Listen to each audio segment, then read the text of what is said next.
What the Hormuz crisis really exposed was not just scarcity, it exposed hierarchy.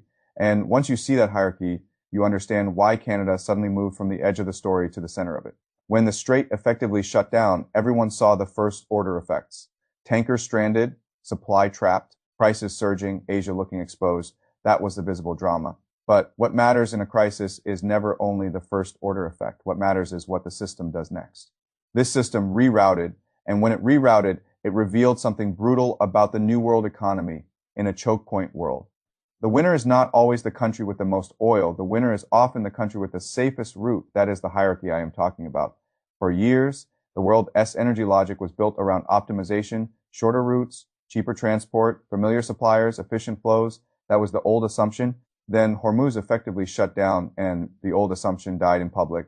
Once a route becomes a war risk, corridor efficiency loses prestige. Very quickly, security takes over. That is why this story matters so much.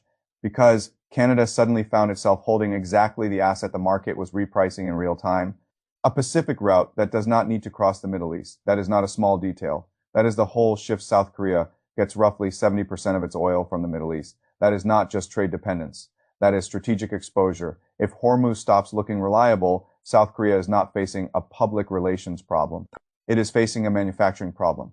The same logic extends across much of Asia. The industrial machine does not care about diplomatic confidence. It cares about whether the molecules arrive. That is why buyers moved the way they did. They were not just looking for more oil. They were looking for deliverable oil. Official data released this week showed Canada's refined petroleum sector hitting its highest production year on record in 2025, while crude output averaged 5.3 million barrels per Dalton Y. Those numbers matter, but only because of the route behind them. Production alone is not leverage. Production that can still reach the buyer when the old system breaks. That is leverage. This is where Trans Mountain becomes more than infrastructure. It becomes strategy. For years, people argued over that pipeline as though it were merely a domestic political headache, environmental conflict, federal hesitation, provincial tension, budget headaches, all real, but all smaller than the strategic truth. Now visible in plain sight, Canada spent years building an answer to a crisis the world had not fully priced in yet.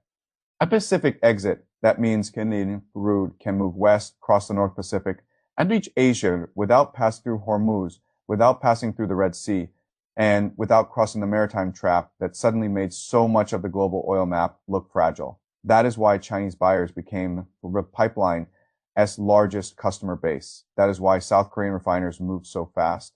This was not ideological. It was not sentimental. It was structural. When the shortest route becomes dangerous, the safe route becomes expensive in the best possible way. That is the hidden leverage Canada suddenly acquired. Now move south, because this is where the story begins to threaten some older assumptions in Washington. The United States has long assumed that Canada needs the American market more than the American system needs Canadian supply, broadly speaking. That is still true. But energy markets are not broad abstractions. They are physical systems with engineering constraints. Gulf Coast refineries cannot simply process whatever barrel they like. Many are optimized for heavy crude. Historically, that gave them some mix of Canada, the Middle East, and Venezuela as practical answers. Now, the Middle East is unstable. Venezuela remains unreliable, and Canada has discovered that Asia is willing to pay for secure access. That changes the balance. Canada is no longer just a junior partner seeking market access. Canada is a supplier with options, and options are power. That is why the Prairie Connector matters. Another 450,000 barrels a day southward is not just another pipeline proposal. It is bargaining material. It means Canada can enter the next round of talks, not merely asking for better treatment, but offering or withholding. Something both Asia and the U.S. Gulf Coast now value more than before. That is how leverage becomes real. It moves from rhetoric to molecules. Now look inside Canada itself. This is where geopolitics becomes domestic reality. A sector this large breaking records in the middle of a global shock does not just enrich producers. It strengthens pension funds. It raises provincial royalty revenues. It eases fiscal stress. It creates room for public spending and tax relief. It creates the feeling that the country is not merely vulnerable to outside events, but can, in limited but real ways, convert those events into national advantage. That feeling matters because one of the least discussed forms of strategic leverage is psychological leverage. The shift in national self-perception when a country realizes that what it quietly built for years is suddenly something the world badly needs. That is part of what is happening here. Canada is relearning that infrastructure is not just a domestic fight, it is stored leverage, and then comes the hard truth.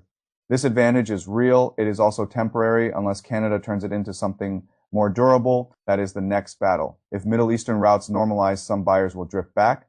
That is normal market gravity. Canada's West Coast system also has hard physical limits. That means the current moment is not self-sustaining. It is a window and windows close. If Canada wants to turn a crisis dividend into structural power, it has to lock in relationships, not just collect windfalls, long-term contracts, reliability, expansion of trust, strategic familiarity with Asian buyers. That is the path from temporary rerouting to permanent relevance.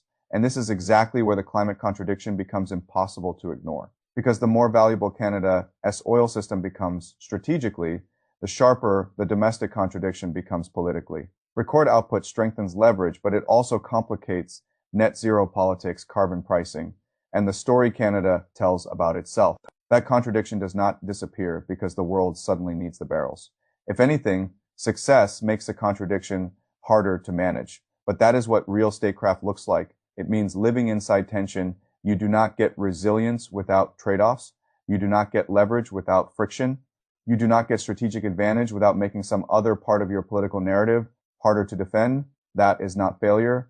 That is reality. And that is why I think the real lesson of the Hormuz crisis is bigger than oil. The old world ranked efficiency first. The new world is starting to rank security first. The old world rewarded the shortest route.